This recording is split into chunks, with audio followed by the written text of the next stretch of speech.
ఎవరికైనా ఏదైనా శుభం కలిగితే ఆ శుభానికి కారణం ఎవరు అంటే శంకరుడే. నేను చెప్పట్లేదు ఈ మాట, శాస్త్రములు చెప్పాయి. శుభములన్నీ కుప్పలు తెప్పలుగా ఆయన పాదముల దగ్గర పడి ఉంటాయిట.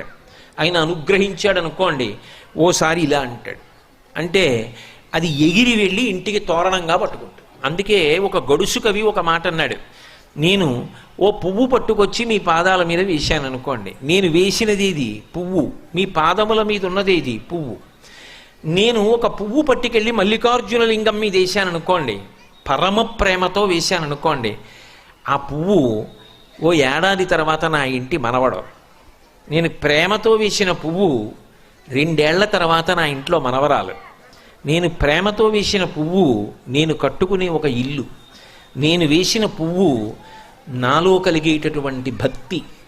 నేను వేసిన పువ్వు ఏ వయస్సులో నాకు రావాలో ఆ వయసులో